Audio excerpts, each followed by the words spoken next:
મિત્રો, હિન્દુ ધર્મમાં ભાદરવા મહિનાની શુક્લ પક્ષની તૃતીયા પર ભગવાન શિવ અને માતા પાર્વતીની પૂજા સાથે સંકળાયેલ કેવડા ત્રીજનું ઘણું મહત્વ છે. પૌરાણિક માન્યતા અનુસાર આ મુશ્કેલ વ્રતનું પાલન કરી દેવી પાર્વતીએ કરીથી મહાદેવની પ્રાપ્તિ કર્યા. હાલમાં આ વ્રત અપરિણિત મહિલા દ્વારા તેમની પસંદગીનો યોગ્ય વર મેળવવા માટે પણ કરવામાં આવે છે, જ્યારે પરિણિત મહિલાઓ પતિના લાંબા આયુષ્ય, સુખ અને સારા નસીબ માટે પ્રાર્થના કરે છે. તો ચાલો આજે જાણીએ કે કયા સમયે અને કઈ પદ્ધતિ અને નિયમનું પાલન કરીને કેવડા ત્રીજની અનંત મહિમા પૌરાણિક ગ્રંથોમાં જણાવવામાં આવે છે, અને આ વ્રત કરનારે કઈ બાબતનું ખાસ ધ્યાન રાખવું જોઈએ. તેની સાથે જ મિત્રો, વિડીયોના અંત વિશેષ ઉપાય પણ જાણીશું. આ વર્ષે 6 સપ્ટેમ્બર અને શુક્રવારના દિવસે કેવડા ત્રીજનું વ્રત રાખવામાં આવશે. તો વ્રત વિધિ જાણીએ તે પહેલા કેવડા ત્રીજના ઘણા નિયમો પણ છે જે જાણવા ખૂબ જ જરૂરી છે. નંબર 1. પરણેલી સ્ત્રીઓ પોતાના પતિની લાંબી આયુ માટે આ વ્રત કરે છે. એ જ રીતે કુંવારી કન્યાઓ માટે પણ આ વ્રત ખાસ માનવામાં આવે છે. જો કુંવારી કન્યાઓ આ વ્રત કરે છે તો તેમને યોગ્ય વર અવશ્ય મળે છે. આગળ જોઈએ નંબર 2. આ વ્રત પરણેલી સ્ત્રીઓ અને કુંવારી કન્યા બંને કરી શકે છે. એવું કહેવાય છે કે આ વ્રત જે શરૂ કરે છે તેમણે મરતા સુધી આ વ્રત કરવું પડે છે. મતલબ તમે આ વ્રતને વચ્ચેથી છોડી શકતા નથી. નંબર 3.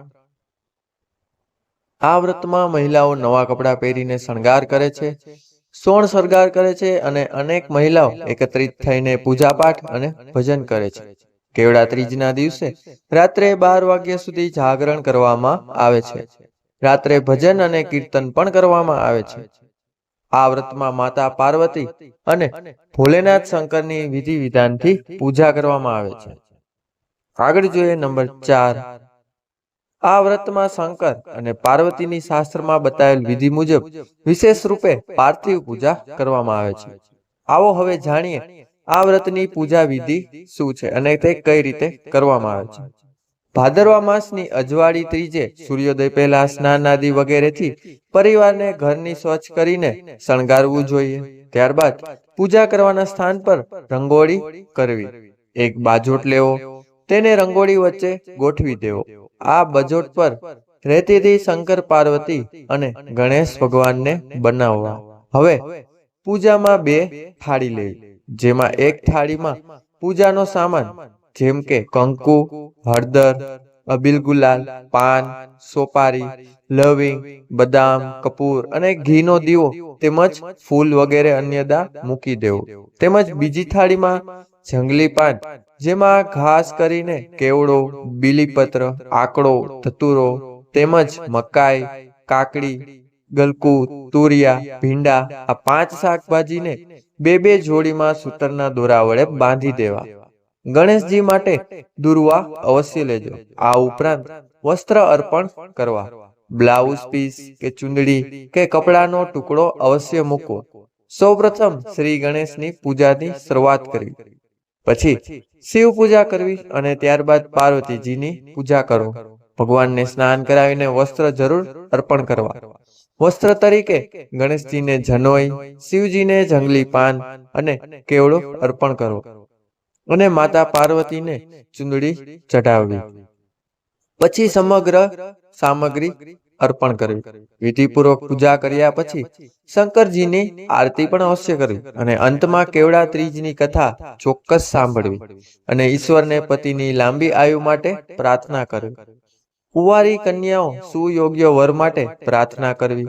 આ પૂજા 3 પ્રહરમાં કરવી જોઈએ. સવારે પૂજા કર્યા પછી બપોરે 12 વાગ્યે આરતી કરવી અને પછી રાત્રે 12 વાગ્યા સુધી જાગરણ કરીને 12 વાગ્યે આરતી કરીને કાકડીનો પ્રસાદ ચડાવવો જોઈએ અને એ પોતે પણ ગ્રહણ અવશ્ય કરવું જોઈએ. ત્યારબાદ આપ આ વ્રત છોડી શકો છો અથવા સવારે છોડી શકો છો. આ વ્રત કરનારાઓએ આ બાબતોને ખાસ ધ્યાનમાં રાખવી, જેમાં નંબર 1 છે કે હરતાલિકા ત્રીજ એટલે કે વડા ત્રીજનું વ્રત નિજલા કરવું જોઈએ. કેવડા ત્રીજ હંમેશા નિર્જળા વ્રતથી જ કરવામાં આવે છે. આ સમય દરમિયાન કશું પણ ખાવું કે પીવું ન જોઈએ. એવું કહેવાય છે કે વ્રત દરમિયાન જો કોઈ કશું ખાઈ પી લે છે તો તેને આવતા જન્મમાં વાનરનું રૂપ ધારણ કરવું પડે છે. ગર્ભવતી મહિલા કે બીમાર મહિલાઓ ફળાહાર કરી શકે છે. નંબર 2, એવું કહેવાય છે કે આ વ્રત જે શરૂ કરે છે તેમણે મરતા સમય સુધી આ વ્રત કરવું પડે છે. મતલબ કે તમે આ વ્રતને વચ્ચેથી છોડી શકતા નથી. સાથે જ જેના ઘરમાં સૂતક હોય કે કોઈ બીજા કારણથી પૂજા નથી કરી શકતા ત્યારે પણ તે વ્રત અવશ્ય કરવું જોઈએ. નંબર 3, હરતાલિકા ત્રીજના વ્રતમાં સૂવું વર્જિત છે. વ્રત કરનારા ન તો દિવસમાં સૂવો અને ન રાતમાં સૂવું. આ વ્રત રાત્રિ જાગરણ કરી ભગવાનના ભજન પૂજન કરવું જોઈએ. તે સાથે જ ત્રીજનું વ્રત કરનારાઓએ આ બે વિશેષ ઉપાય પણ અવશ્ય કરવા જોઈએ. નંબર 1 ઉપાય છે, જો કોઈનો સંબંધ વારંવાર તૂટી રહ્યો હોય તો આવા લોકો કેવડા ત્રીજ પર નિર્જલા અથવા ફળ વ્રત રાખે છે અને પીળા વસ્ત્રો ધારણ કરે છે અને શિવલિંગ પર સફેદ ચંદન અને જળ ચઢાવે છે. તેની સાથે જ દેવી પાર્વતીને કુમકુમ અર્પણ કર્યા પછી 108 વાર ઓમ પાર્વતી પતયે નમઃ મંત્રનો જાપ કરવો જોઈએ. માતાને ચઢાવેલી કુમકુમ તમારી પાસે રાખો. આમ કરવાથી તમારી બધી જ સમસ્યાઓ દૂર થઈ જશે. આગળ જોઈએ નંબર 2, પતિ પત્ની વચ્ચે પ્રેમ અને સુખ લાવશે આ ઉપાય. ક્યારેક પતિ પત્ની વચ્ચે તાલમેલના અભાવે અનેક ઝઘડા થાય છે. તેમના સંબંધોની મધ્યમાં પણ ઘણા મતભેદો છે. જો તમે પણ આવી જ સમસ્યાનો સામનો કરી રહ્યા છો તો કેવડા ત્રીજના દિવસે નિર્જળા વ્રત અવશ્ય રાખો.